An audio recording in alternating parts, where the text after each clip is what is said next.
Hello जय हिंद साथियों, कैसे हैं आप सब लोग। आप सब लोगों का स्वागत है आपके अपने यूट्यूब चैनल जीएस घर में। तो हम सब लोग घटना चक्र से भूगोल कर रहे थे। भूगोल का हम सब लोग कृषि का पढ़ रहे हैं। कृषि का हम सब लोग खरीफ फसल, रबी फसल, दलहन फसल, तेलहन फसल, कपास, ये सब पढ़ चुके हैं। आज जो कुछ बचा हुआ इसका कृषि का है, जैसे कि रेशम हो गया, बागवानी फसलें हो गया, इसके बारे में हम सब लोग पढ़ते हैं। ठीक है, तो बताइए, रेशम जो होता है, रेशम केंद्रीय रेशम बोर्ड वर्ष 1948 में संसद के एक अधिनियम द्वारा स्थापित वैधानिक निकाय है। रेशम क्या होता है? ये तो रेशम बोर्ड जो है, रेशम बोर्ड की स्थापना कब हुआ था? 1948 में हुआ था। हाँ, 1948 में हुआ था। ये रेशम केंद्र रेशम बोर्ड वर्ष 1948 में संसद के एक अधिनियम द्वारा स्थापित वैधानिक निकाय है। रेशम बोर्ड कैसा निकाय है? वैधानिक निकाय। वैधानिक निकाय, जो भारत सरकार के वस्त्र मंत्रालय के प्रशासनिक नियंत्रण के तहत कार्य करता है। भारत सरकार के वस्त्र मंत्रालय के नियंत्रण के साथ प्रशासनिक नियंत्रण के तहत कार्य करता है। किसके तहत कार्य करता है? ये प्रशासनिक नियंत्रण के तहत। वस्त्र मंत्रालय, भारत सरकार के वस्त्र मंत्रालय के तहत ये कार्य करता है। ठीक है ना। रेशम बोर्ड किस मंत्रालय के तहत कार्य करता है? वस्त्र मंत्रालय, भारत सरकार के वस्त्र मंत्रालय। भारत चीन के बाद विश्व का दूसरा प्रमुख रेशम उत्पादक है। पहला रेशम उत्पादक कौन है? चीन है। चीन है। दूसरा भारत है। दूसरा भारत है। तो चीन के बाद भारत ही है। ठीक ना। दूसरा भारत में शहतूत, टसर, इरी एवं मूंगा प्रकार के रेशम पाए जाते हैं। भारत में किस किस प्रकार के रेशम पाए जाते हैं? शहतूत, टसर और इरी, मूंगा प्रकार के रेशम पाए जाते हैं। रेशम रसायन की भाषा में रेशम कीट के रूप में विख्यात इल्ली द्वारा निकाले जाने वाले एक प्रोटीन से बना होता है। रेशम किससे बना होता है? इल्ली द्वारा प्रोटीन से, इल्ली द्वारा निकाले जाने वाले एक प्रोटीन से बना होता है। क्या? रेशम। हाँ, बताइए। ये रेशम कीट कुछ विशेष खाद्य पौधे पर पतले हैं तथा अपने जीवन को बनाए रखने के लिए सुरक्षा कवच के रूप में कोषों का निर्माण करते हैं। रेशम कीट का जीवन चक्र 4 चरणों का होता है, जिसे अंडा हो गया, इल्ली हो गया, प्यूपा हो गया, शलभ हो गया। रेशम का कितना होता है? 4 होता है। रेशम का 4 होता है। एक जीवन चक्र 4 चरणों में होता है। एक अंडा होता है, इल्ली, प्यूपा और शलभ। और इल्ली से ही हम सब लोग क्या निकालते हैं? रेशम निकालते हैं। ठीक ना। देखिए, रेशम प्राप्त करने के लिए इसके जीवन चक्र में कोषों के चरण पर अवरोध डाला जाता है, जिससे व्यावसायिक महत्व का अटूट तंतु निकाला जाता है तथा इसका इस्तेमाल वस्त्र की बुनाई में किया जाता है। केंद्रीय रेशम बोर्ड की वार्षिक रिपोर्ट 2019-20 के जारी आंकड़ों के अनुसार कर्नाटक भारत का सबसे बड़ा रेशम उत्पादक राज्य है। 19-20 के अनुसार कौन सबसे बड़ा उत्पादक राज्य है? कर्नाटक। 19-20 के अनुसार सबसे बड़ा उत्पादक राज्य है। 19-20 के अनुसार कर्नाटक जो है रेशम का सबसे बड़ा उत्पादक राज्य है। इस दृष्टि में आंध्र प्रदेश का दूसरा स्थान है। आंध्र प्रदेश का दूसरा स्थान है। और 19-20 में कर्नाटक शहतूत रेशम की अगली उत्पादक राज्य है। 19-20 में कर्नाटक जो है ना, शहतूत रेशम का अग्रणी उत्पादक राज्य है।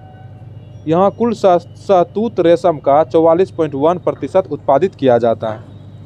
उल्लेखनीय है कि वर्ष 2019-20 में कर्नाटक ने देश के कुल कच्चे रेशम का लगभग 31.1% उत्पादित किया है।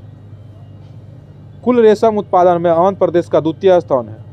कुल रेशम उत्पादन में आंध्र प्रदेश का द्वितीय स्थान है, दूसरा स्थान है। ठीक ना।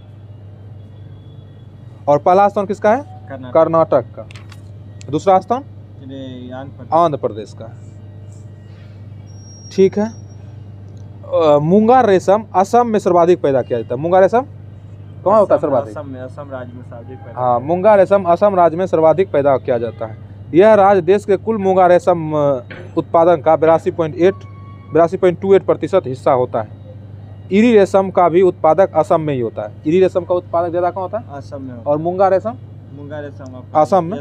मूंगा और इरी सबसे ज्यादा असम में होता है। मूंगा और इरी। टसर रेशम को ट्रॉपिकल टसर का तथा ओक टसर के रूप में भी दो भागों में विभक्त किया जाता है। टसर रेशम को ट्रॉपिकल और ओक, ट्रॉपिकल टसर और ओक टसर। टसर रेशम को 2 भागों में, ट्रॉपिकल टसर और ओक टसर। ट्रॉपिकल टसर का सर्वाधिक उत्पादन झारखंड एवं ओक टसर का सर्वाधिक उत्पादन मणिपुर। तो ट्रॉपिकल टसर का उत्पादन झारखंड में, ओक का सबसे ज्यादा मणिपुर में, ट्रॉपिकल का सबसे ज्यादा झारखंड में होता है। जबकि संपूर्ण टसर का सर्वाधिक उत्पादन झारखंड राज्य में होता है। संपूर्ण टसर अगर देखा जाए ना, सर्वाधिक उत्पादन झारखंड राज्य में होता है। वन्य रेशम का सर्वाधिक उत्पाद असम तत्पश्चात क्रमशः झारखंड एवं मेघालय राज्य में। वन्य रेशम जो है ना टसर प्लस ईरी प्लस मूंगा, मतलब वन्य रेशम क्या टसर ईरी और मूंगा है ना, का सर्वाधिक उत्पादन कहाँ होता है? असम में, और उसके बाद झारखंड और मेघालय में। टसर ईरी और मूंगा का अगर तीनों मिला के देखा जाए तो सबसे ज्यादा कहाँ होता है? असम में, सबसे ज्यादा असम में, उसके बाद झारखंड में, उसके बाद मेघालय में। अब इसका हम क्वेश्चन आंसर करते हैं। बताइए कौन सा राज्य सर्वाधिक रेशम पैदा करने वाला राज्य है? कर्नाटक। कर्नाटक राज्य क्या है? सर्वाधिक सबसे ज्यादा रेशम पैदा करने वाला राज्य। ठीक है। भारत को 3/4 से अधिक कच्चा रेशम प्राप्त होता है कहाँ से? आंध्र प्रदेश और कर्नाटक। आंध्र प्रदेश एवं कर्नाटक से क्या होता है? 3%, मतलब 3/4, 75%। हाँ 3/4 से अधिक, ठीक ना। बताइए शहतूत रेशम का अग्रणी उत्पादक राज्य बताइए, अभी तुरंत बताएं। कर्नाटक। कर्नाटक होगा। शहतूत का कर्नाटक होता है। बताइए तो निम्नलिखित में से युग सुमेलित कीजिए। बताइए शहतूत शहतूत हो गया कर्नाटक। कर्नाटक। टसर हो गया झारखंड। 19-20 के अनुसार जो है शहतूत सबसे ज्यादा कहाँ होता है? कर्नाटक में। और टसर सबसे ज्यादा कहाँ होता है? झारखंड में। और ईरी सबसे ज्यादा कहाँ होता है? असम में। और मूंगा सबसे ज्यादा असम में। ईरी टसर और मूंगा तीनों। अच्छा देखा जाए 19-20 के उत्पादन में तो असम ही होगा। असम होगा। टसर रेशम सबसे संपूर्ण पूछा जाएगा तो झारखंड में। बताइए मूंगा रेशम की एक ऐसी किस्म जो पूरे विश्व में केवल भारत में ही होती है, वो कहाँ होती है? बताइए। जो होती है असम में। मूंगा रेशम की एक ऐसी किस्म है जो पूरे विश्व में केवल भारत में होती है। किस राज्य में होती है? ये असम में। असम में। तो मूंगा सिर्फ भारत में ही होता है पूरा विश्व में देखा जाए तो। और जगह नहीं होता है। नहीं। बताइए 1966 में ओक फ्लोरा की खोज ने भारत रेशम उत्पादन के इतिहास में एक नया अध्याय जोड़ा। निम्नलिखित राज्यों में से कौन सा एक ओक टसर रेशम का अग्रणी उत्पादक है? ओक मणिपुर। ओक मणिपुर। ये IAS 1998 में पूछा हुआ क्वेश्चन है। IAS में। हाँ। बताइए निम्न भारतीय राज्यों में से कौन रेशमी वस्त्र का सबसे बड़ा उत्पादक है? रेशमी वस्त्र का सबसे बड़ा उत्पादक? कर्नाटक। भारत के निम्नलिखित राज्यों में से कौन अधिकतम सिल्क सूत उत्पादित करता है? सिल्क सूत उत्पादित कौन करता है? कर्नाटक। हम सब लोग इसका हो गया बागवानी फसलें, जैसे कि कहवा हो गया, चाय हो गया, रबर हो गया, ये सब बागवानी फसलें होता है। ठीक है। देखिए बागवानी फसलें। भारतीय कॉफी की गाथा 1600 ईस्वी में पौराणिक धार्मिक संत बाबा बुदौन द्वारा कर्नाटक के बाबा बुदौन गिनीज के अपने आश्रय के आंगन में मोचा के 7 बीजों के रोपण से प्रारंभ हुई। बताइए कॉफी का गाथा कब से स्टार्ट हुआ? 1600 ईस्वी से। कौन सबसे पहले लगाया था? बाबा बुदौन अपना आश्रम में लगाया था। ठीक ना। 18वीं सदी के दौरान कॉफी की वाणिज्यिक खेती प्रारंभ हो गई। 18वीं सदी के दौरान कॉफी का क्या हो गया? मतलब ये खेती प्रारंभ हो गया। पहले तो ये आश्रम में लगाया गया था, उसके बाद इसका 18वीं सदी में ये कॉफी का पूरा वाणिज्यिक रूप से, व्यापारिक रूप से ये क्या हो गया? स्टार्ट हो गया। भारत में कॉफी पूर्वी एवं पश्चिमी घाट के संवेदनशील पर्यावरणिक क्षेत्र में छायादार पेड़ों के नीचे उपजाई जाती है। पूर्वी एवं पश्चिमी घाट पर। कहाँ? पूर्वी एवं पश्चिमी घाट पर। कॉफी कहाँ उगाया जाता है? पूर्वी एवं पश्चिमी घाट पर। पूर्वी एवं पश्चिमी घाट पर उपजाई जाती है। यह जो है ना 25 महत्वपूर्ण जैव विविधता के क्षेत्रों में से एक है। कॉफी न केवल भारत में सर्वप्रथम कर्नाटक के चिकमंगलूर जिले में काफी उगाया गया था। भारत में सर्वप्रथम कर्नाटक के कहाँ उगाया गया कॉफी? चिकमंगलूर जिले। भारत में सर्वप्रथम कर्नाटक के चिकमंगलूर जिले में कॉफी उगाया गया था। ठीक ना। भारत में जो है ना कहवा की 2 प्रमुख किस्में हैं। पहला है अरेबिका और दूसरा है रोबस्टा। कौन कौन है? अरेबिका और कॉफी जो है ना, कॉफी का 2 प्रमुख किस्म बताइए। अरेबिका और रोबस्टा। अरेबिका और रोबस्टा।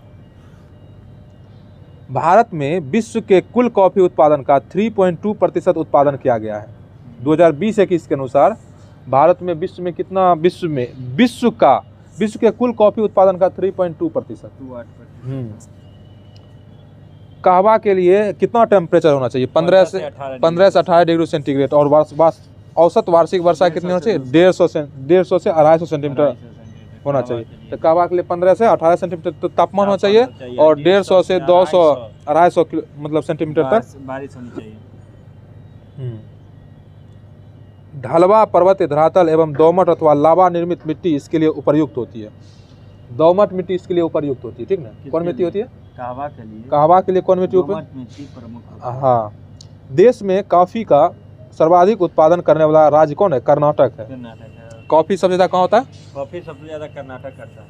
ठीक है, कर्नाटक करता है। कॉफी का प्रवर्धन बीजों द्वारा होता है। कॉफी किससे होता है? बीजों के द्वारा, बीज के द्वारा कॉफी निकलता है। राष्ट्रीय बागवानी बोर्ड की स्थापना वर्ष 1948 में सोसाइटी पंजीकरण अधिनियम 1860 के अंतर्गत एवं स्वायत्त सोसाइटी के रूप में की गई थी। बताइए, राष्ट्रीय बागवानी बोर्ड की स्थापना कब हुई थी? 1984 में। सोसाइटी पंजीकरण अधिनियम 1860 के अंतर्गत 1984 में इसका स्थापना किया था, कॉफी बोर्ड की स्थापना। किस अधिनियम के द्वारा? सोसाइटी पंजीकरण अधिनियम 1860 के अंतर्गत। इसका मुख्यालय कहाँ है? गुरुग्राम, हरियाणा में। कहवा का मतलब कॉफी का, कॉफी का मुख्यालय कहाँ है? गुरुग्राम, हरियाणा में। और इसका कॉफी बोर्ड का स्थापना 1984 में।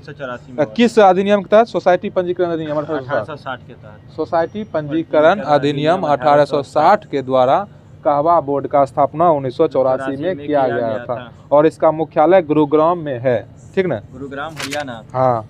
भारत सरकार ने वाणिज्य एवं उद्योग मंत्री के प्रशासनिक नियंत्रण के अधीन सांविधिक अधिनियम कॉफी अधिनियम 1942 के धारा 7 के द्वारा कॉफी बोर्ड का गठन किया गया था।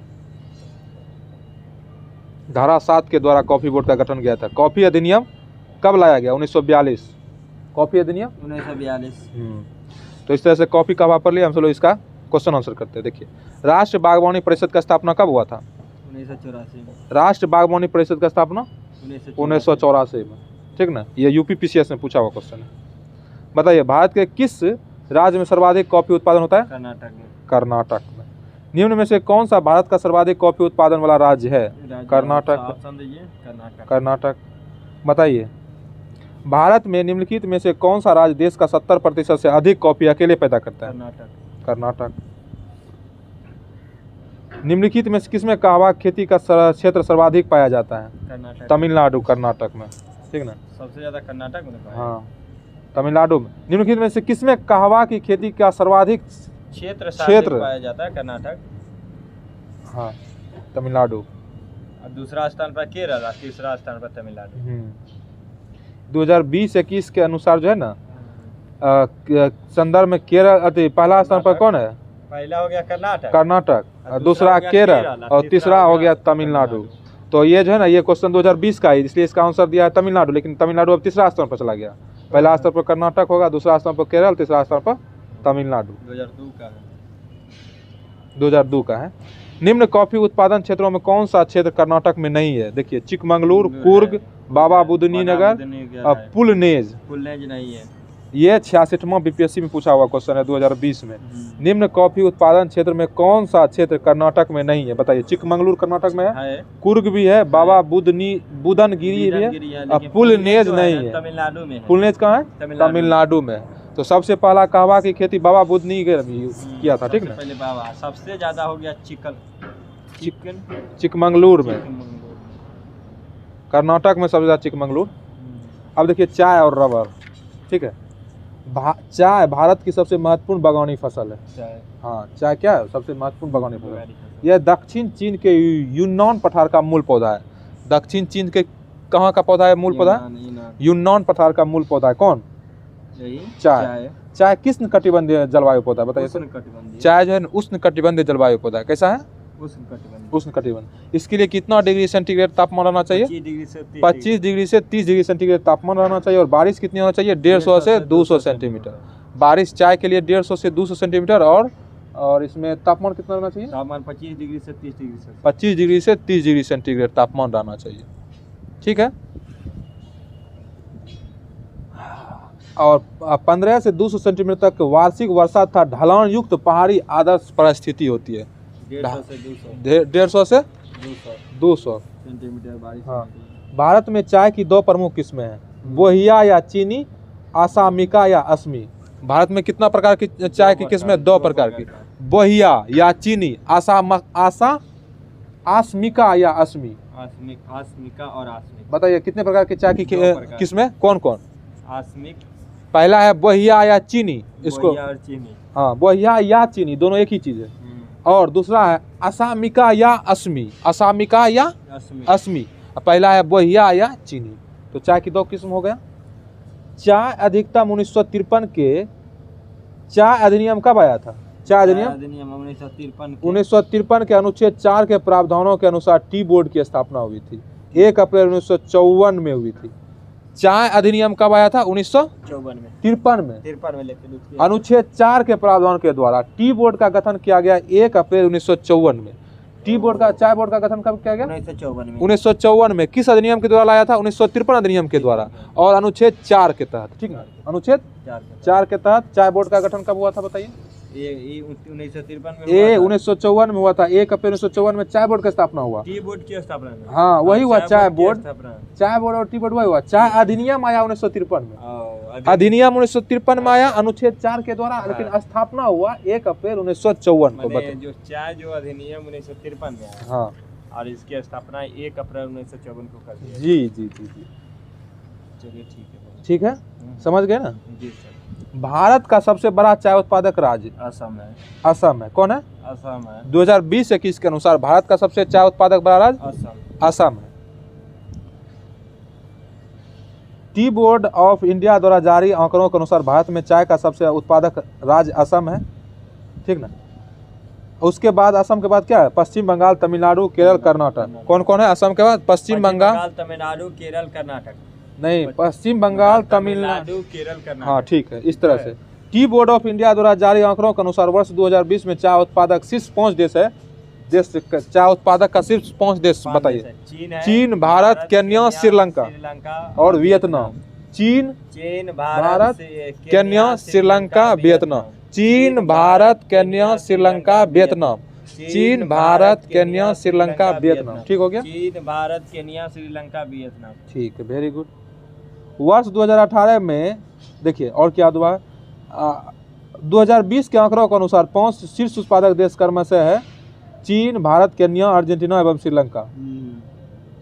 FAO के द्वारा 2020 में जो है ना, देखिए FAO के ये जो है ना, टी बोर्ड ऑफ इंडिया के द्वारा 2020 में जो रिपोर्ट दिया गया ना, उसमें कौन कौन दिया गया पहले ये देख लीजिए।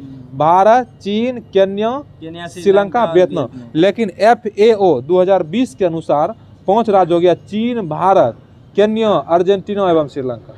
चीन, भारत, केन्या, बात तो वही है। नहीं ना, अर्जेंटीना उसमें है बताइए? नहीं, श्रीलंका नहीं। श्रीलंका उसमें तीसरा नंबर, चौथा नंबर पर, यहाँ 5वां नंबर पर श्रीलंका। वियतनाम को इसमें हटा दिया है। हाँ, 5वां नंबर पर यहाँ श्रीलंका आ गया, चौथा नंबर पर अर्जेंटीना आ गया।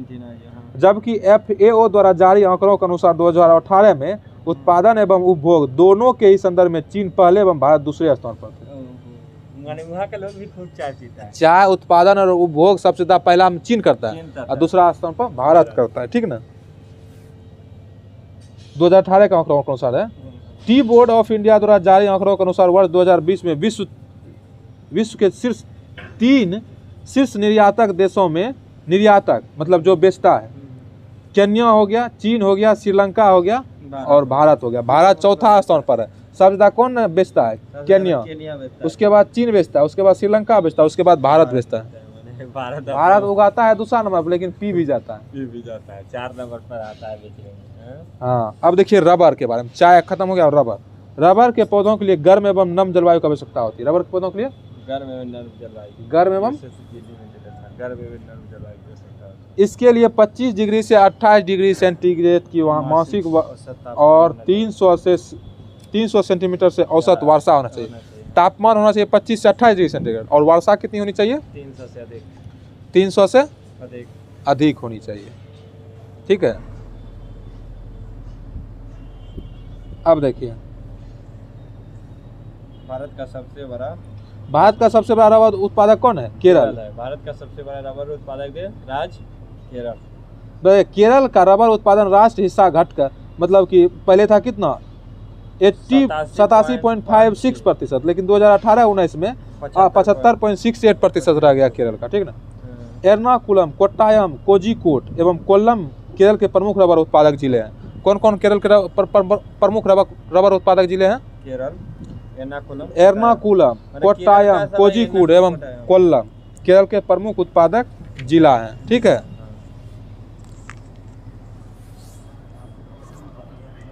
भारत में प्राकृतिक रबर उत्पादन शीर्ष राज्यों में पहला नंबर पर केरल आता है, दूसरा में त्रिपुरा आता है, तीसरा में कर्नाटक आता है, चौथा में असम, 5वां में तमिलनाडु।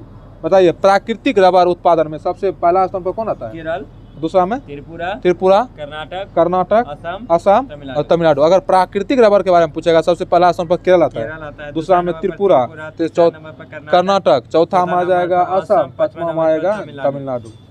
FAO के अनुसार वर्ष 2020 में प्राकृतिक रबर उत्पादन में विश्व में भारत का चौथा स्थान है। प्राकृतिक रबर उत्पादन में विश्व में भारत का कितना स्थान? चौथा स्थान। पहला स्थान पर तो थाईलैंड होना चाहिए, पहला पर थाईलैंड होगा। और बताइए विश्व में प्राकृतिक रबर का सर्वाधिक उत्पादक राज्य कौन है? थाईलैंड है। और भारत का स्थान? भारत का स्थान चौथा है। प्राकृतिक रबर में भारत का स्थान चौथा है और पहला स्थान रबर का अगर पूछेगा तो थाईलैंड है। अब बताइए क्वेश्चन आंसर कीजिए थे। भारत का सर्वाधिक उत्पादक एवं भारत सर्वश्रेष्ठ उत्पादक एवं उपभोक्ता है किसका? चावल, चाय, तिलहन, दलहन। चाय और दाल दोनों का। चाय और दाल दोनों का होगा। दोनों का उत्पादन। हाँ, ये 39वां बीपीएससी में पूछा हुआ क्वेश्चन। बताइए 2007-8 में विश्व में चाय के उत्पादन और उपभोग में भारत का स्थान रहा है? प्रथम रहा है। 2007 और 8 में भारत का स्थान प्रथम रहा है। प्रथम। कौन सी? जाता भी 1 नंबर पर था, पीता भी 1 नंबर पर था। बताइए कौन सी नगदी फसल से अधिकतम विदेशी मुद्रा निर्यात से प्राप्त होती है? चाय से। निम्नलिखित में से कौन सा राज्य भारत का सबसे बड़ा राज्य चाय उत्पादक है? चाय उत्पादक सबसे बड़ा असम है। बताइए भारत अपनी आवश्यकता से अधिक उत्पादन करता है क्या चीज का? चाय। लेकिन पी भी जाता है, गलत भी प्रयोग करता है। बताइए एक ऐसे क्षेत्र में जहां वार्षिक वर्षा 200 सेंटीमीटर से अधिक होती है और ढलाव पहाड़ी स्थल है, किसके खेती के लिए अभिष्ट है? बताइए। चाय की खेती के लिए। ग्रीन गोल्ड किसकी किस्म में? बताइए। ग्रीन गोल्ड चाय की है किस्म है, ठीक ना? जैसे एक गोल्ड आता नहीं है। बताइए भारत का सबसे बड़ा रबर उत्पादक राज्य? रबर का केरल। ये 43वां बीपीएससी में पूछा हुआ क्वेश्चन है 1999 में। बताइए निम्नलिखित में से भारत का कौन सा राज्य रबर के उत्पादन में अग्रणी है? रबर के उत्पादन केरल। भारत में रबर का सर्वाधिक उत्पादन करने वाला राज्य 2013 के अनुसार केरल है। निम्नलिखित में से कौन उद्दीपक फसल है? गेहूं, मक्का, अरहर, चाय। पूरा उद्दीपक मतलब जिसमें हमें क्या देता है? उद्दीपक देता है, मतलब मैंने एक उत्तेजना देता है। उद्दीपक फसल के अंदर में चाय आता है, ठीक है? जिस ऑप्शन से दिया हुआ, जैसे कि इसमें ऑप्शन दिया गेहूं, मक्का, अरहर, चाय, तो चाय। देखिए उद्दीपक फसलों के अंतर्गत जो आता है, चाय आता है, कॉफी आता है, तंबाकू आता है, पोस्ता आता है, धतूरा आता है, अफीम आता है, भोंग आता है, सुपारी आता है। जबकि गेहूं रबी की तथा मक्का, अरहर खरीफ की फसलें हैं। समझे? इसको आप लिया कीजिए, शरीर में उद्दीपक आएगा।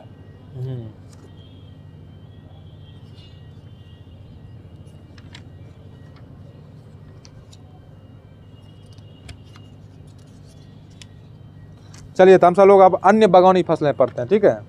कौन फसल? अन्य बागवानी फसलें में देखिए क्या क्या आता है। तो अन्य बागवानी फसलें में बागान अथवा बागवानी फसल के अंतर्गत कृषि मंत्रालय के तहत नारियल हो गया, सुपारी हो गया, तार हो गया, कोकोआ हो गया, काजू हो गया, ये सब चीज़ आता है, ठीक ना? अन्य बागवानी फसल में कौन कौन आता है? नारियल हो गया, नारियल, सुपारी हो गया, तार हो गया, कोकोआ हो गया, काजू को रखा गया। हाँ, जबकि वाणिज्यिक मंत्रालय के अनुसार इसके अंतर्गत चाय, कॉफ़ी, रबर को रखा गया है। देखिए बागवानी फसल के अंतर्गत कृषि मंत्रालय के तहत किसको रखा गया? नारियल, सुपारी, कोकोआ, तार, काजू, कृषि मंत्रालय के द्वारा। लेकिन वाणिज्य मंत्रालय के द्वारा चाय, कॉफ़ी, रबर को रखा गया। अतः नारियल, तार, सुपारी, कोकोआ, काजू, चाय, कॉफ़ी एवं रबर बागवानी अथवा बागवानी फसलें में आता है। बताइए तो पूछेगा कि कृषि मंत्रालय के द्वारा किसको किसको रखा गया है बागवानी फसलों में? नारियल, सुपारी, तार, कोकोआ, काजू। और वाणिज्यिक मंत्रालय के द्वारा चाय, कॉफ़ी, रबर। तो सब मिला दिया जाए तो सभी बागवानी फसल ही है, लेकिन पूछ देगा कि किसके द्वारा ये सब रखा गया, ठीक ना? भारत में तंबाकू का सबसे बड़ा अधिक उत्पादक कौन? गुजरात में। तंबाकू सबसे ज्यादा कहाँ होता है? गुजरात में होता है। सबसे ज्यादा गुजरात में होता है। 2018-19 के आंकड़ों के अनुसार भारत में अग्रणी तंबाकू उत्पादक राज्यों में हो गया गुजरात हो गया 1 नंबर पर, आंध्र प्रदेश हो गया, कर्नाटक हो गया एवं उत्तर प्रदेश हो गया। कौन कौन हो गया? गुजरात, आंध्र प्रदेश, कर्नाटक, उत्तर प्रदेश। कौन गुजरात, कौन आंध्र प्रदेश, कर्नाटक, गुजरात। किस उत्पादन में? तंबाकू उत्पादन। उत्तर प्रदेश। भारत में सर्वाधिक क्षेत्र पर तंबाकू की कृषि करने वाला राज्य देखिए कौन कौन है? गुजरात है, गुजरात है, आंध्र प्रदेश है, कर्नाटक है, उत्तर प्रदेश है, ठीक ना। नारियल उत्पादन में शेष 3 राज्य, अब देखिए नारियल उत्पादन में शेष 3 राज्य देखिए कौन कौन है? केरल हो गया, तमिलनाडु हो गया और कर्नाटक हो गया। नारियल में सबसे ज्यादा कौन उत्पादन करता है? केरल, सबसे ज्यादा केरल, तब तमिलनाडु, तब कर्नाटक। केरल, तमिलनाडु और कर्नाटक। केरल, तमिलनाडु तथा कर्नाटक। हाँ।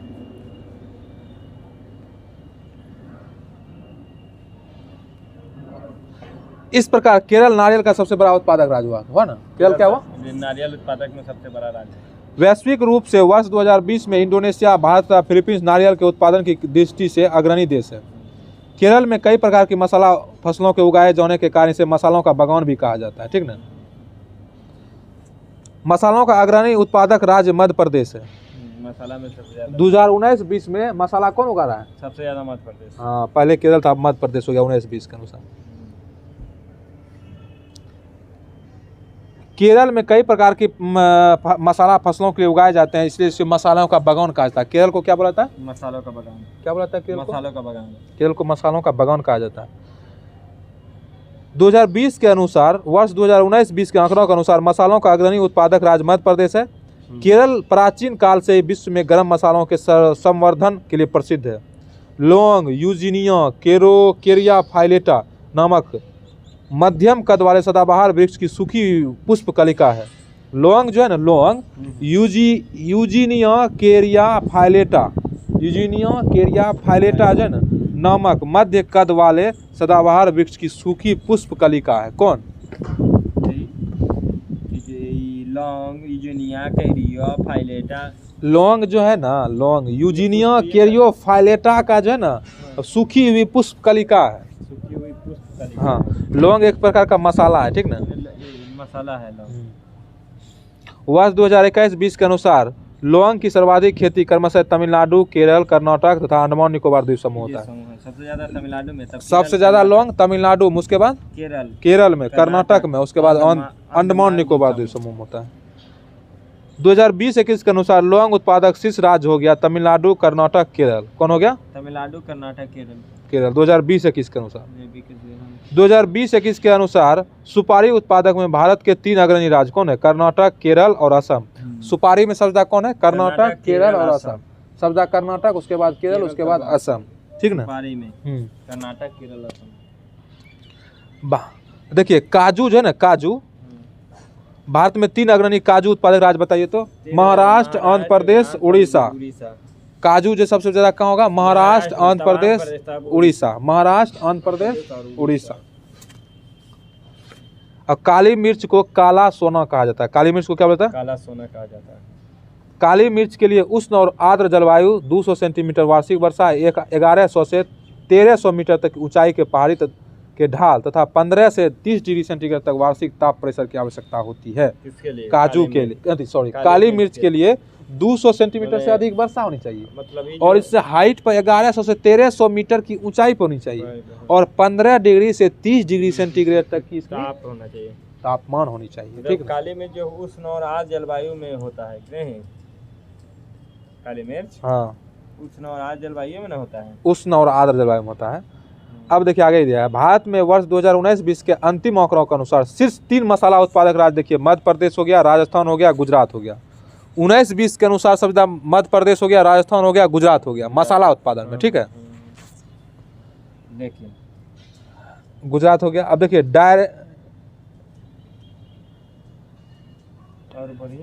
Directorate of arecanut and spice development के वार्षिक रिपोर्ट 2019-20 के अनुसार वर्ष 2019 में वियतनाम के बाद काली मिर्च के उत्पादन भारत का दूसरा स्थान है और तीसरा स्थान पर ब्राजील है।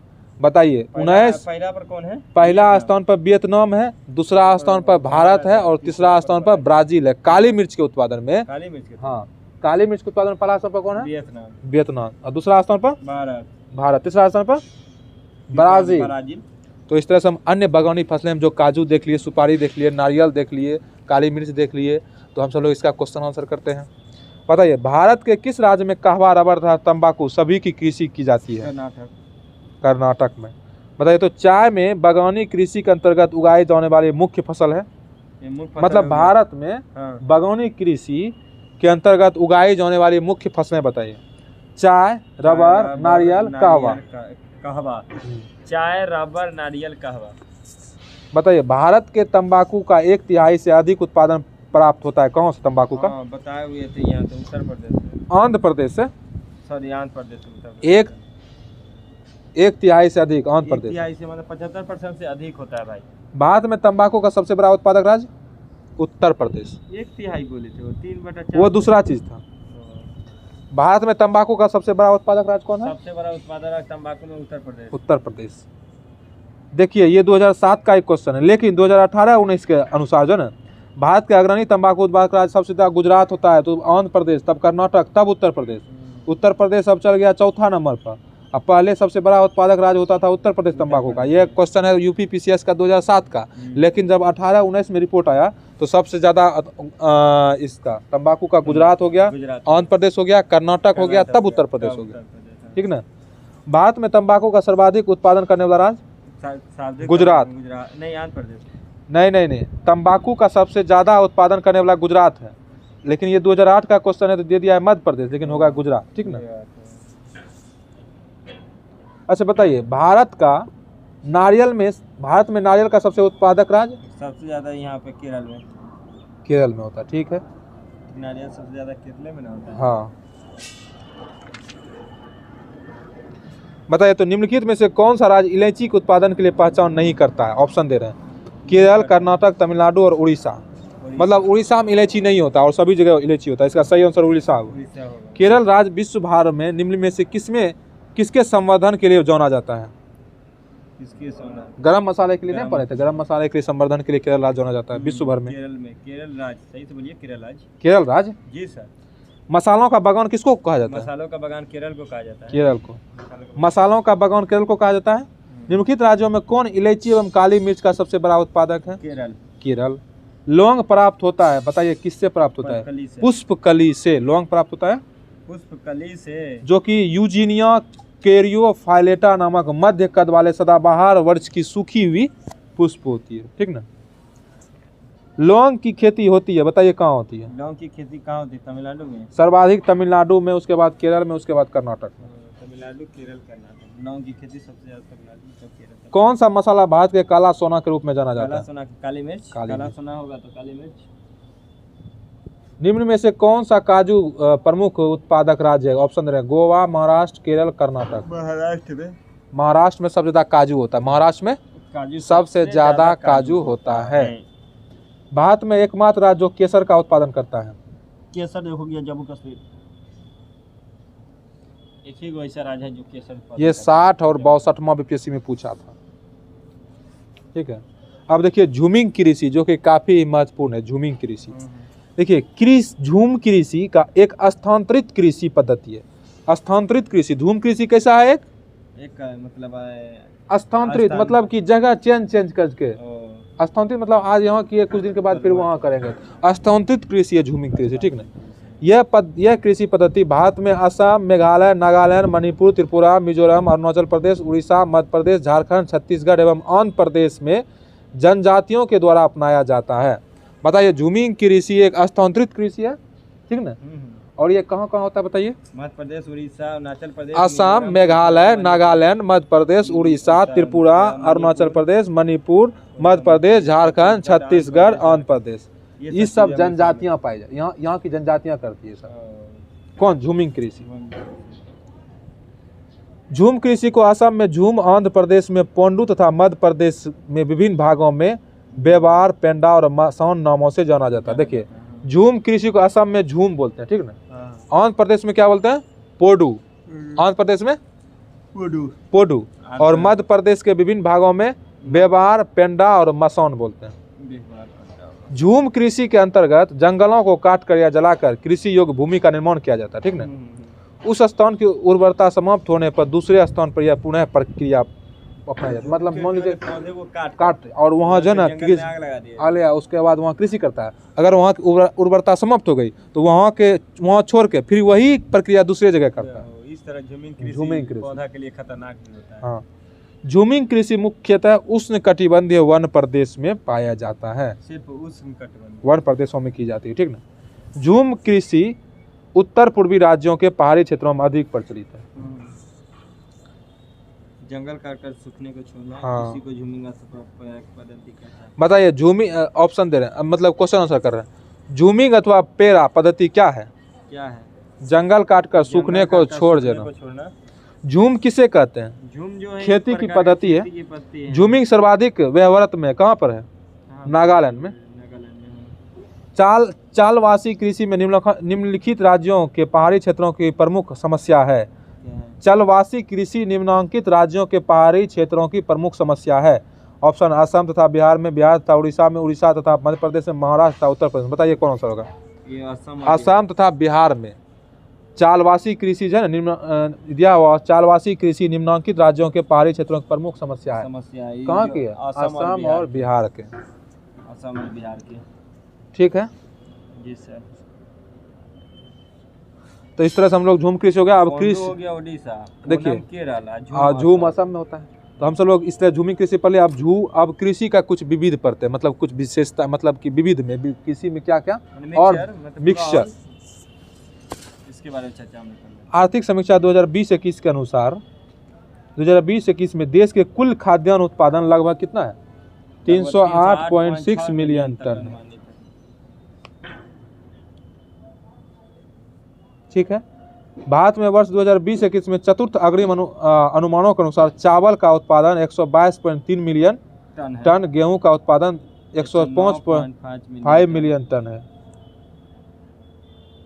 बताइए राष्ट्रीय केला अनुसंधान केंद्र कहाँ है? बताइए। त्रिची में 21 अगस्त 1993 को भारतीय कृषि अनुसंधान परिसर के द्वारा एक मिशन मोड एवं अनुसंधान केंद्र के रूप में स्थापित किया गया था। भारतीय राष्ट्रीय केला अनुसंधान केंद्र कहाँ है? ये हो गया त्रिची। पूछेगा राष्ट्रीय केला अनुसंधान केंद्र त्रिची में। और कब स्थापित किया गया? 1993 में, 21 अगस्त 1993 में ICAR के द्वारा।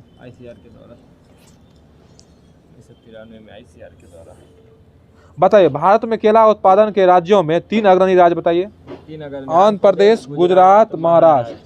आंध्र प्रदेश, गुजरात, महाराष्ट्र। केला उत्पादन में आंध्र प्रदेश, गुजरात, महाराष्ट्र। भारत केला अनुसंधान संस्थान त्रिची में और 1993 में इसका स्थापना हुआ।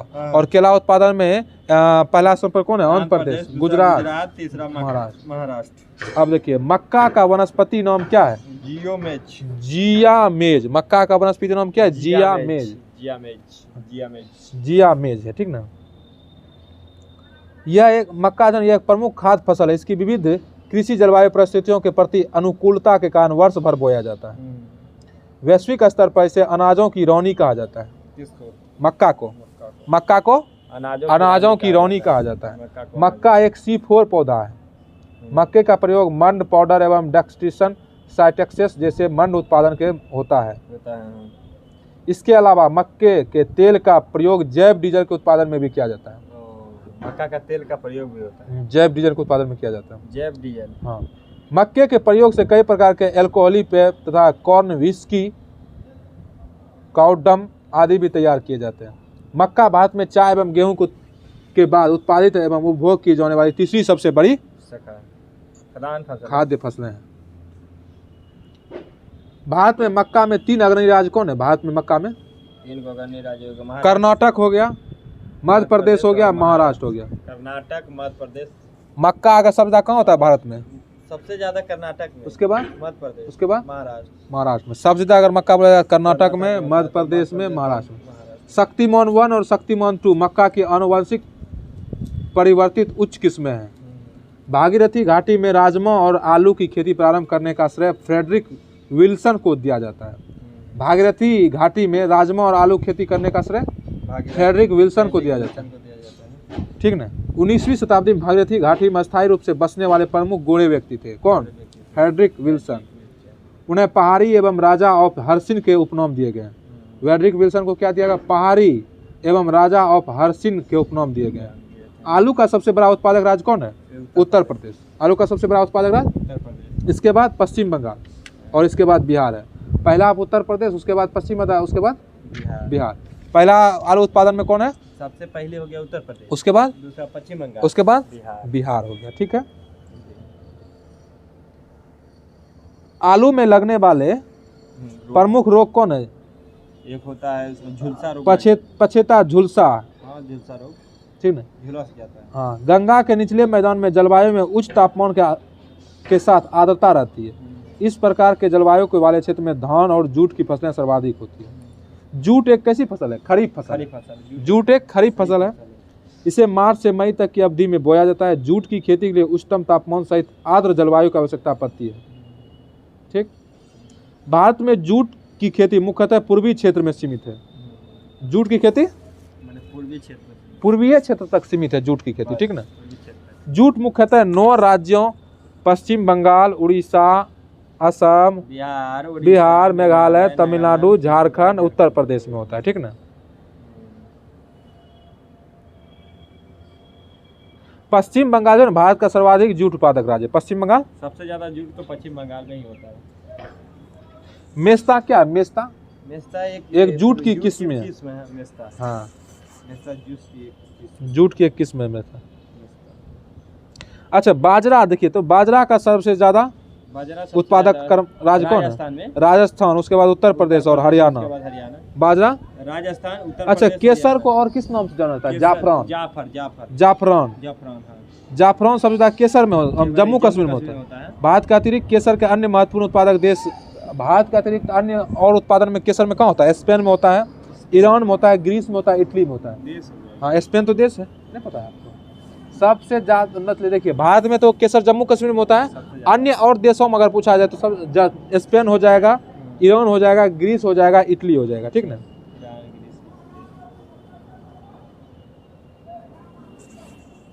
प्याज की खेती के लिए पहले बीज डालकर छोटे छोटे पौधे तैयार किए जाते हैं। बाद में इन्हीं पौधे का प्रतिरोपण कर दिया जाता है। ठीक ना? प्याज की खेती के लिए क्या किया जाता है? पहले बीज डाला जाता है, उसके बाद फिर उखाड़ के उसके बाद उसको फिर से प्रत्यारोपण किया जाता है, जैसे धान की तरह।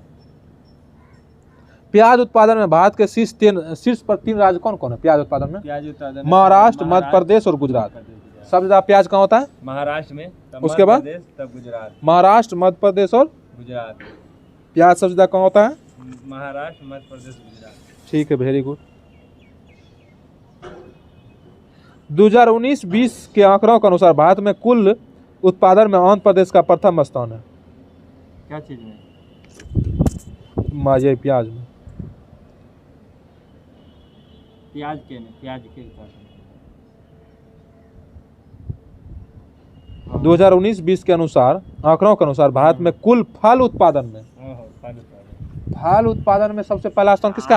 आंध्र प्रदेश का। फल उत्पादन में सबसे पहला, मैंने 19 और 20 के आंकड़ा के अनुसार। हाँ, लेकिन प्याज में सबसे पहला उत्पादन कौन है? महाराष्ट्र हो जाएगा, उसके बाद मध्य प्रदेश, तब गुजरात। अगर फल उत्पादन में सबसे ज्यादा कहा जाए तो आंध्र प्रदेश। फल उत्पादन में सबसे ज्यादा आंध्र प्रदेश।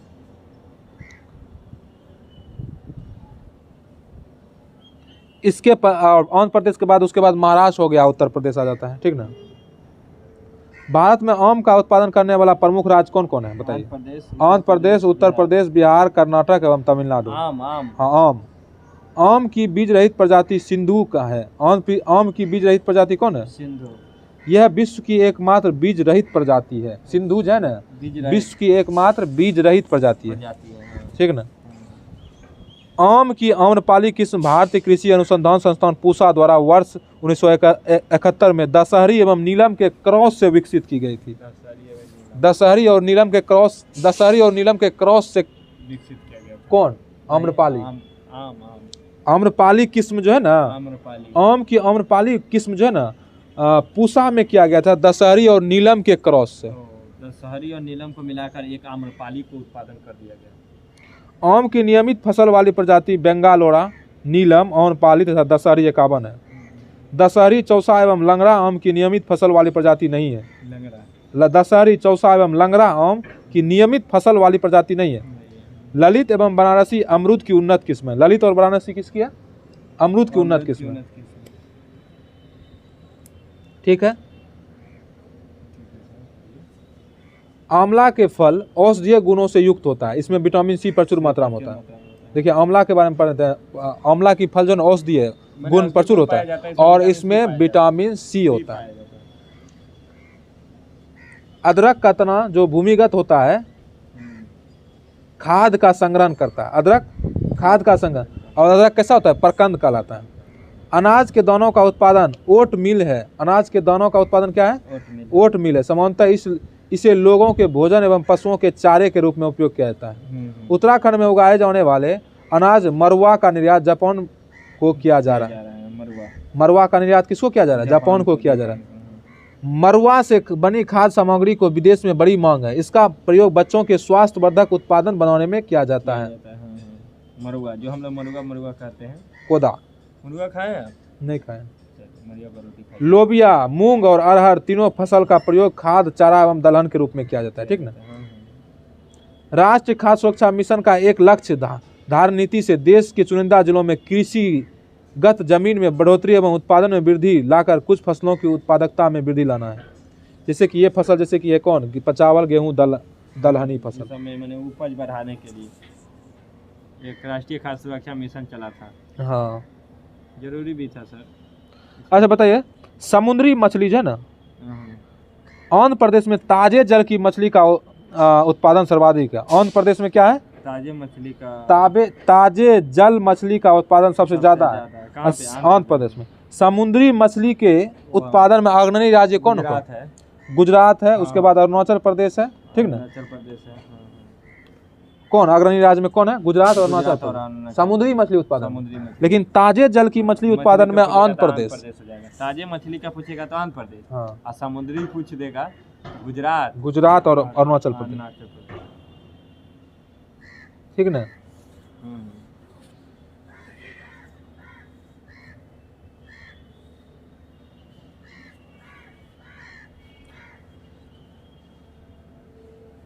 तो देखिए इस तरह से हम सब लोग इसका पढ़ लिए। देखिए एक जो है ना, भारत में स्वास्थ्य के अनुकूल एवं पर्यावरण के अनुरूप करते हुए सिक्किम ने भारत का पहला जैविक राज्य होने का दर्जा प्राप्त किया है।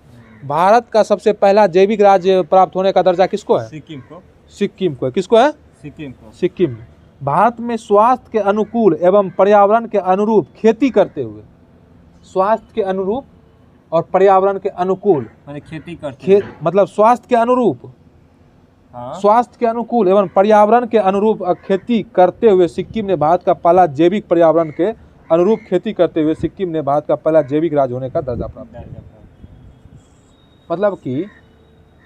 मतलब कि इसका कहने का मतलब हुआ पर्यावरण के अनुकूल कौन खेती होगा और कौन उर्वरक हम उसमें डाला है जो कि हमारे स्वास्थ्य पर भी हानिकारक नहीं हो। तो इस तरह का खेती करने का सबसे पहला कौन किया है, सिक्किम ने। जैविक राज्य कौन है, सिक्किम है।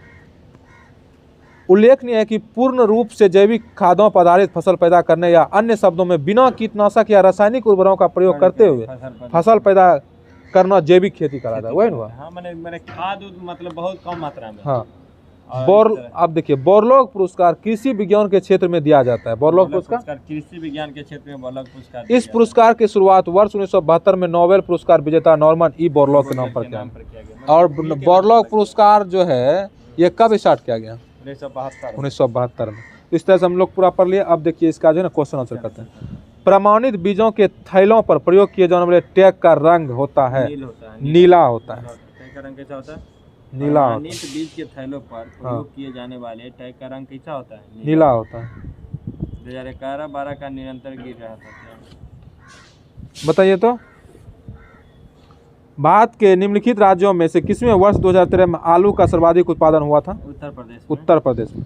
राष्ट्रीय केला अनुसंधान संस्थान कहाँ है बताइए, त्रिची में। कहाँ है, त्रिची कहाँ है, तिरुचिरापल्ली में है, तमिलनाडु में त्रिची। और 1993 में इसकी स्थापना हुई थी। कब, 1993 में 21 अगस्त को ICAR के द्वारा, भारतीय कृषि अनुसंधान परिषद के द्वारा, ठीक ना। बताइए भारत का वह राज्य जो खाद्यान्न उत्पादन में अधिकतम अंशदान करता है, उत्तर प्रदेश। भारत का वह राज्य जो कपास, मूंगफली, नमक एवं दूध के उत्पादन में प्रथम स्थान है, दूध के उत्पादन में गुजरात हो जाएगा। गुजरात, ठीक है। अच्छा बताइए तो बताइए मिलान, एक बगल मिलान करने के लिए दिया है एक बार फसलें दिया है, फसल नाशक जीव दिया है। हाँ। तो जैसे कि एक बगल दिया है चावल, गेहूं, गन्ना, चना, और दूसरा दिया सूची 2 में एफिड, घुंडी, मतखून, तेलिया कर्तन सुलभ, शीर्ष प्राहन, वेदक सुलभ और गोलक सुलभ। तो ये IAS 1994 में पूछा था। इसका मिलान करने का देखिए, चावल का फसल नाशक जीव है घुंडी मतकुन, फसल नाशक जीव है। और गेहूं का फसल नाशक जीव है, गेहूं का हो जाएगा आपको एफिड। और गन्ना का फसल नाशक जीव है शीर्ष प्रोवेदक सलभ। और चना का गोलक हो गया। ठीक है, हाँ बताइए, गन्ना, चकुंदर, स्वीट पी, चना, अरहर और फरास बील किसके अंतर्गत आते हैं? ये सब आते हैं त्रिपाद कुल के अंतर्गत आते हैं। भारत सबसे बड़ा उत्पादक है किसका? भारत सबसे बड़ा तिलहन का। देखिए इसमें जो है ना, देखिए इसमें ऑप्शन दिया हुआ है कहवा, गन्ना, तिलहन, तंबाकू। तो देखिए FAO के द्वारा 2022 में भारत किसी का भी अग्रणी उत्पादक नहीं है, जिसमें इसका ऑप्शन में जो दिया है। इसका गन्ना के उत्पादन में विश्व में दूसरा स्थान है, कहवा के उत्पादन में विश्व में 8वां स्थान है, प्रथम ब्राजील है, एवं तंबाकू को उत्पादन में विश्व में दूसरा स्थान है। पहला स्थान चीन का है, पहला स्थान चीन का है तंबाकू में चीन का। हाँ, तो तिलहन उत्पादन भारत सबसे बड़ा उत्पादक नहीं है, सक ना, तिलहन जो बोले आप, तिलहन नहीं है। बताइए, देखिए ये डाटा बेस क्वेश्चन है, ठीक ना। भारत का सर्वाधिक पटसन उत्पादक राज्य बताइए। सबसे पटसन होता है पश्चिम बंगाल। पश्चिम बंगाल में सबसे ज्यादा पटसन होता है, जो कि 41वां बीपीएससी में पूछा हुआ क्वेश्चन है। भारत में जूट उद्योग मुख्यतः केंद्रित है, जूट हो गया आपको फिर पश्चिम बंगाल में हो गया।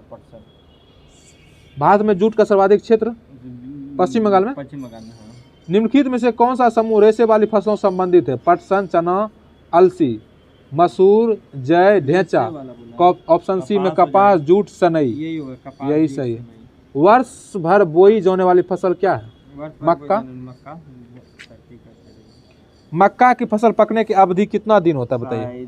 110 दिन। 110 दिन में तैयार हो जाता है। हाँ, निम्नलिखित में से कौन C4 पौधा है? अभी तुरंत पढ़े, मक्का C4 पौधा है। शक्तिमान 1 और शक्तिमान 2 आनुवंशिक परिवर्तित फसलें हैं मक्का की। केसर की अधिक मात्रा उत्पन्न होती है कश्मीर में होती है। बताइए, निम्नलिखित में से किस एक की खेती पौधे का प्रतिरोपण करके की जाती है? ऑप्शन है मक्का, सोरगम, प्याज, सोयाबीन। ये IAS 1997 में पूछा हुआ क्वेश्चन है, ठीक ना। निम्नलिखित में से कौन सा फसल चक्र पूर्वी उत्तर प्रदेश के लिए सर्वाधिक उपयुक्त समझा जाता है? धान, मक्का, गेहूँ। बताइए, भागीरथी घाटी में राजमा और आलू की खेती प्रारंभ करने का श्रेय किसको जाता है? विल्सन को जाता है, पढ़े ना। कॉफी बोर्ड कहाँ है बताइए? कॉफी बोर्ड हो गया बेंगलुरु। Rubber board Kottayam. केरल। चाय बोर्ड कोलकाता। और तंबाकू बोर्ड गंटूर। तंबाकू बोर्ड गंटूर आंध्र प्रदेश है ना। कॉफी बोर्ड कहाँ है? बेंगलोर में। हो गया।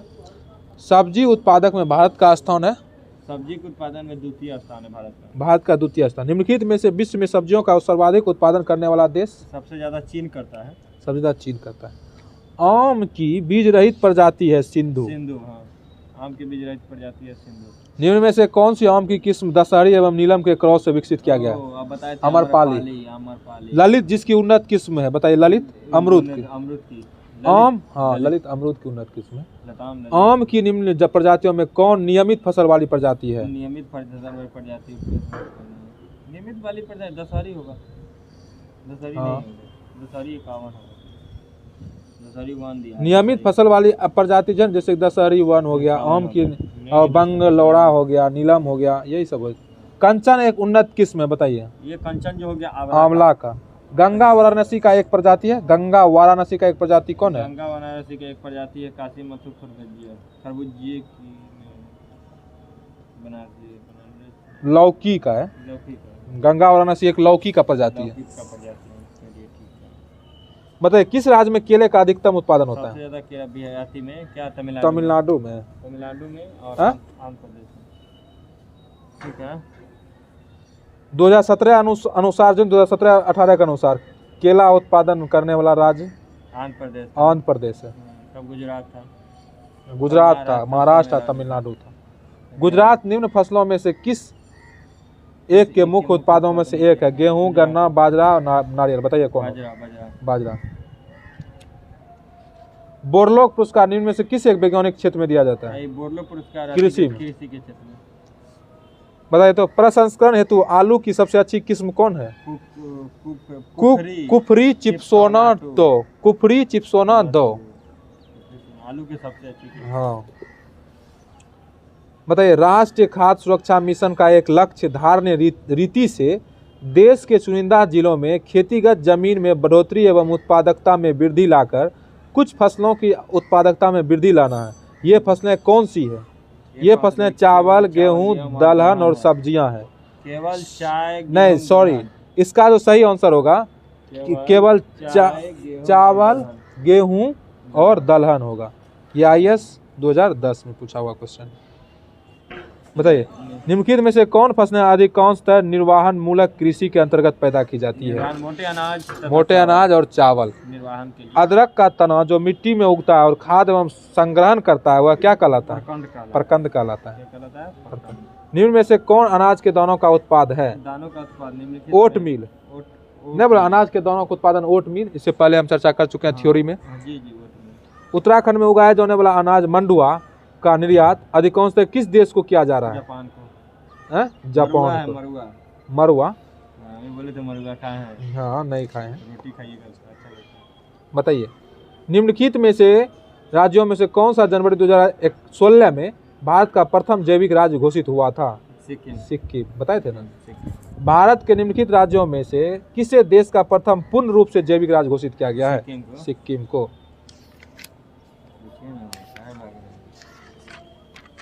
ठीक है। बताइए निम्नलिखित राज्यों की मत्स्य उत्पादन के सही अवरोही क्रम बताइए। मत्स्य में हो गया आपको आंध्र प्रदेश। अवरोही क्रम।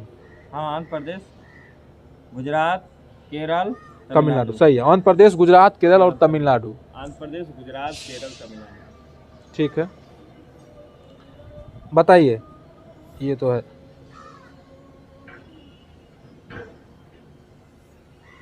बताइए तो विश्व के फल उत्पादन में भारत का योगदान कितना प्रतिशत है? 15%। निम्न में से नकदी फसल कौन सी नहीं है? ऑप्शन दे रहे हैं। जूट, मूंगफली, ज्वार, गन्ना। ज्वार नहीं। ज्वार नकदी फसल नहीं। ज्वार जो हो गया खरीफ फसल। अच्छा ये बताइए सूरजमुखी जो है ना, सूरजमुखी किस मौसम में होता है? बताइए। ये सूरजमुखी किस मौसम में होता है? देखिए इसमें मिलान करने वाला दिया है, एक बगल दिया है फसल, एक बगल दिया है मौसम। तो सूरजमुखी सभी मौसम में होता है। और खरबूजा एक जायद फसल है जो कि गर्मी के मौसम में होता है। और कपास एक खरीफ फसल है जो कि वर्षा के मौसम में होता है। और अलसी एक रबी फसल है जो कि सर्दी के मौसम में, जो कि अभी के मौसम में होता है। जनवरी सब के मौसम में गेहूं सब होता है ना, अलसी सब उसी से होता है। अच्छा बताइए तो एक बगल दिया मिलान करने वाला सूची 1 और सूची 2, एक बगल दिया पौधा, एक बगल दिया सर्वाधिक उत्पादक राज्य। बताइए जूट कहाँ होता है सबसे ज्यादा? जूट सबसे पश्चिम बंगाल में। चाय सबसे ज्यादा असम में। गन्ना उत्तर प्रदेश में। रबर सबसे ज्यादा केरल में। ठीक ना। मक्का सबसे ज्यादा उत्तर प्रदेश में। मक्का कहाँ सबसे ज्यादा? उत्तर प्रदेश। जूट पश्चिम। सोयाबीन मध्य प्रदेश में। बताइए भारत के विभिन्न क्षेत्रों में उत्पादित सुल्तान, गुलाबी और काली चंपा का निम्नलिखित प्रमुख फसलों में से किसकी किस्म है? अंगूर का। लाल मिलते रहता है अंगूर। बताइए सरसों किसकी प्रजाति है? और मिलान करने वाला दिया फसल और प्रजाति। सरसों किसकी प्रजाति है? बरूना। मटर किसकी? रचना। मटर की प्रजाति रचना। मटर की प्रजाति रचना है। सरसों की प्रजाति वरुणा है। अलसी की प्रजाति नीलम। और चना की प्रजाति राधे।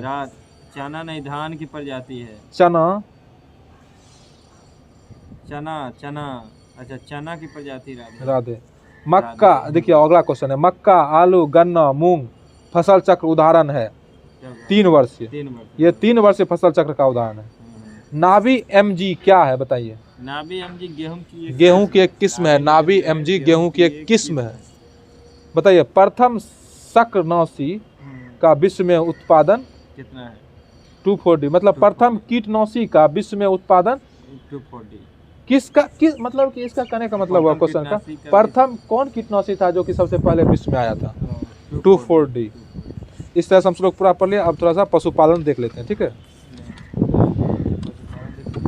देखिए हाँ, दूध, मांस, ऊन, चमड़ा आदि। देखिए पशुपालन जो पढ़ते हैं ना, ये भी थोड़ा सा इंपॉर्टेंट चैप्टर है।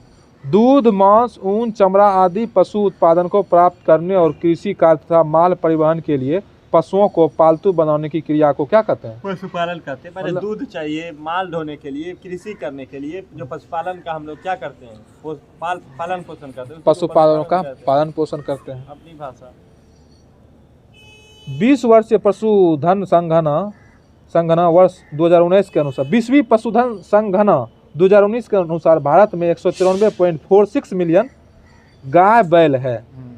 भारत में गाय बैल की मुख्यतः 2 नस्लें पाई जाती है। पहला होता है दुधारू नस्लें। इस नस्ल की गायें तो अधिक दूध देती है, परंतु बैल कृषि कार्य या भार वहन हेतु अच्छे नहीं होते हैं। इसमें गीर, साहिवाल, सिंधी, देवनी, थार, परकर आदि प्रमुख नस्लें निम्नलिखित हैं। और दूसरा नस्ल है भारवाही नस्लें। भारवाही इसमें नागौरी, मालवी, हल्लीकर, कय्याम, किल्लारी, पोवार, सिर आदि प्रमुख नस्लें हैं। देश की सबसे अच्छी देशीय नस्लें की गाय राजस्थान में पाई जाती है। सबसे अच्छी देसी गाय कहाँ पाई जाती है? राजस्थान में पाई जाती है। राजस्थान में मिलने वाली गायों की नस्लें थारपरकारी, राठी, कांकरेज, साहिवाल, लाल सिंधी, गीर, नागौरी, हरियाणवी, मालवी एवं मेतावी है। साहिवाल गाय की प्रजाति मुख्य रूप से पाकिस्तान के सिंध प्रांत में पाई जाती है। ठीक ना? साहिवाल जो है पाकिस्तान के सिंध प्रांत में पाई जाती है। इनकी दूध देने की क्षमता काफी अधिक होती है साहिवाल गाय। सबसे ज्यादा। और गंगा तीरी उत्तर प्रदेश का मुख्यतः पाई जाती है। गंगा तीरी उत्तर प्रदेश में मुख्यतः पाई जाती है। उत्तर प्रदेश हाँ, जिसकी दूध देने की क्षमता काफी कम है। गंगा तीरी का दूध देने की क्षमता काफी कम है। हरियाणवी और थार पकर मुख्यतः द्विकाजी गायें हैं जो कि भारवाहक और दूध भी देती है। हरियाणवी और थार पकर जो है ना दूध भी देती है और भार भी ढोती है। भारत में सर्वाधिक भैंस जो है उत्तर प्रदेश में पाई जाती है। भारत में सर्वाधिक भैंस उत्तर प्रदेश में पाई जाती है। भारत में भैंसों की कई नस्लें पाई जाती है। ठीक है, भारत में भैंसों की कितनी मतलब कई प्रकार की नस्लें पाई जाती है। इसमें जैसे कि मुर्रा हो गया और भदवारी हो गया, जफराबादी हो गया, सूत्री हो गया, महासाना हो गया, नागपुरी हो गया, नीली हो गया और पंडरपुरी हो गया। बताइए भैंस की नस्लें। सतुरी, महासाना, मुर्रा, भदवारी, जाफरानी, सूत्री, महासाना, नीली, पंडरपुरी। भारत में सर्वाधिक भेड़ जो है ना तेलंगाना में पाई जाती है। भारत में सर्वाधिक भेड़ कहाँ पाई जाती है? तेलंगाना में पाई जाती है। तेलंगाना। और सबसे ज्यादा भैंस सबसे उत्तर प्रदेश। देश की सबसे अच्छी नस्ल की भेड़ है कश्मीर, कुल्लू, चंबा और कांगड़ा घाटी में पाई जाती है। कश्मीर के कुल्लू, चंबा और भेड़ अगर सबसे ज्यादा पूछेगा तो तेलंगाना में। भेड़ पूछेगा तो तेलंगाना है, लेकिन इसकी जो देखा जाए भेड़ की सबसे अधिक प्रजाति कश्मीर के कुल्लू, चंबा, चिंगारी में पाई जाती है। हाँ, बकरी को गरीबों का गाय कहा जाता है। हाँ, बकरी को गरीबों का गाय किसको बोला जाता है? गरीब है तो हम लोग का गाय बकरी। बकरी से दूध, मांस, चमड़ा, ऊन प्राप्त होता है। हाँ, होता है। भारत में मांस का यह मुख्य स्रोत लगभग 35% है बकरी। भारत में सर्वाधिक दूध देने वाली जमुनापारी नस्ल की बकरी है। जमुनापारी। भारत में सर्वाधिक दूध देने वाली बकरी कौन है? जमुनापारी। जमुनापारी। यह मांस एवं दूध दोनों ही दृष्टिकोण से अच्छी मानी जाती है। इससे प्रतिदिन 2.5 से 3 किलोग्राम तक दूध उत्पादन होता है। अरे वाह, बहुत ज़्यादा होता है ना। भारत में श्वेत क्रांति की शुरुआत जुलाई 1970 में ऑपरेशन फ्लड 1 योजना से प्रारंभ हुई थी। भारत में श्वेत क्रांति का जनक किसको बोला जाता है? वर्गीज कुरियन। डॉक्टर वर्गीज कुरियन को बोला जाता है। मतलब जो है 1970 में ऑपरेशन क्या आया था? फ्लड। ऑपरेशन फ्लड श्वेत क्रांति से संबंधित है और इससे दूध का उत्पादन होता है। इसका अथी दिया था वर्गीज कुरियन। हाँ, वर्गीज कुरियन। श्वेत क्रांति का संबंध दूध उत्पादन से है। वर्ष 2020 में दूध उत्पादन में भारत विश्व में प्रथम स्थान पर है। दूध उत्पादन में भारत प्रथम स्थान 2020 में। इस संदर्भ में भारत के बाद संयुक्त राज्य अमेरिका और दूसरा पाकिस्तान, दूसरा अमेरिका और तीसरा पाकिस्तान। पहला भारत, दूसरा अमेरिका और तीसरा पाकिस्तान। किस उत्पादन में? दूध उत्पादन में पहला स्थान भारत का, दूसरा स्थान में, तीसरा स्थान में पाकिस्तान का होता है। भारत में राज्यों की दृष्टि से दूध उत्पादन में उत्तर प्रदेश का प्रथम स्थान है। दूध उत्पादन में उत्तर प्रदेश। हाँ, उत्तर प्रदेश का कौन स्थान है? दूध उत्पादन में प्रथम स्थान है। इसके बाद राजस्थान का दूसरा एवं मध्य प्रदेश का तीसरा। गुजरात कहाँ गया? नहीं दे रहा। नहीं, देखिए भारत में राज्यों की दृष्टि से दूध उत्पादन में प्रथम स्थान कौन है? उत्तर प्रदेश। और दूसरे स्थान पर मध्य प्रदेश। दूसरे स्थान पर भारत में राज्यों की दृष्टि से उत्तर प्रदेश का प्रथम स्थान और दूसरा स्थान पर राजस्थान और तीसरा पर मध्य प्रदेश। दूध उत्पादन। हाँ, उत्तर प्रदेश पहला, दूसरा राजस्थान, तीसरा मध्य प्रदेश भारत में। राज्य में। अगर पूछेगा पूरा विश्व में पहला स्थान कौन है? पहला स्थान विश्व में पूछेगा तो भारत हो जाएगा। दूसरा अमेरिका का, दूसरा अमेरिका का, तीसरा पाकिस्तान का हो जाएगा। दूध देखिए भारत में 2018-19 में दूध की प्रति व्यक्ति उपलब्धता 394 ग्राम प्रतिदिन हो गई है। दूध उत्पादन में वृद्धि लाने के लिए ऑपरेशन फ्लड प्रारंभ किया गया, जिसका प्रथम चरण 1970 से 80। ऑपरेशन फ्लड का प्रथम चरण 1970 से 80 और दूसरा चरण 1981 से 85 तथा तीसरा चरण 1985 से 96। 3 को मतलब अति चरण ऑपरेशन फ्लड का पहला चरण 80 से 85, पहला चरण 70 से 80, 70 से 80 और उसके बाद दूसरा चरण 81 से 85, तीसरा चरण 85 से 96। 85 से 96। भारतीय डेयरी निगम की स्थापना आनंद में वर्ष 1970 में किया गया था, गुजरात में। जिसका उद्देश्य ऑपरेशन फ्लड योजना को सफल बनाना था। राष्ट्रीय डेयरी विकास बोर्ड की स्थापना 1965 में हुई।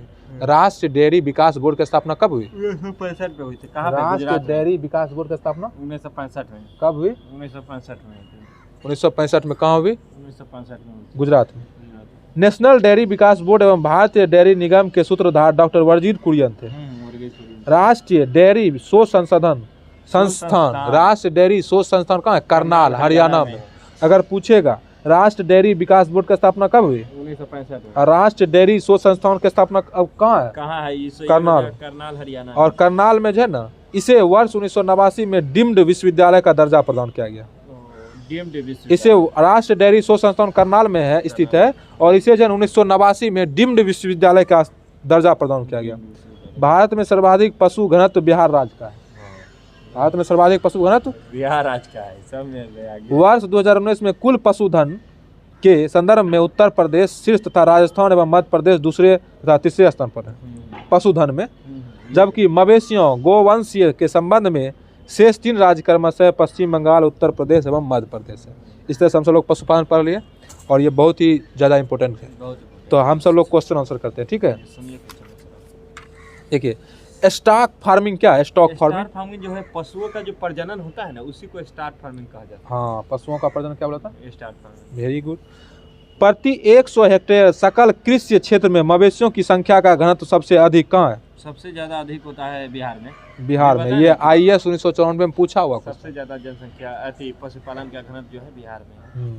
बताइए, भारत की लगभग 1/3 गाय बैलों की संख्या 3 राज्यों में पाई जाती है। ये 3 राज्य बताइए। ये हो जाएगा मध्य प्रदेश, पश्चिम बंगाल और उत्तर प्रदेश। मध्य प्रदेश, पश्चिम बंगाल और उत्तर प्रदेश। मध्य प्रदेश, पश्चिम बंगाल। भारत में, अगला क्वेश्चन है, भारत में सर्वाधिक दूध देने वाली बकरी का नाम बताइए। जमुनापारी। Very good. थार परकर प्रजाति कहाँ पाई जाती है? थारपकर प्रजाति राजस्थान के सीमावर्ती क्षेत्र में। थारपकर जो सीमावर्ती क्षेत्र में है राजस्थान के। निम्नलिखित में से कौन सी मवेशी नस्ल राजस्थान की नहीं है? थारपकर, राठी, हल्लीकर, मेवाती। हल्लीकर नहीं है। हल्लीकर कर्नाटक का मवेशी नस्ल है। हल्लीकर कहाँ है? कर्नाटक का मवेशी नस्ल, और राजस्थान का ये नहीं है। गाय की जो नस्ल अधिक दूध देती है वह नस्ल का नाम बताइए। साहिवाल। विश्व में दुग्ध उत्पादन क्षेत्र में भारत का स्थान प्रथम। वर्ष 2011-12 में दूध का सर्वाधिक उत्पादन निम्नलिखित में से किस राज्य में? उत्तर प्रदेश। ऑपरेशन फ्लड का संबंध किससे है? दूध उत्पादन से। भारत की श्वेत क्रांति का जनक वर्गीज कुरियन। श्वेत क्रांति का संबंध किससे है? दूध से। निम्नलिखित में से कौन सा श्वेत क्रांति से संबंधित है? वर्गीज कुरियन। तो इस तरह से हम सब लोग आज पूरा कृषि पढ़ लिए, और इसके आगे जो हम खनिज संसाधन अगले सेशन में पढ़ेंगे। अगर आप सब लोग को ये वीडियो अच्छा लगता है तो कृपया लाइक, शेयर और सब्सक्राइब जरूर करें, और ज़्यादा से ज़्यादा शेयर करें, और हम सब लोग को प्रोत्साहन करने के लिए लाइक और अच्छे कमेंट करें। तब तक के लिए मिलते हैं नेक्स्ट सेशन में। तब तक के लिए धन्यवाद। जय हिंद।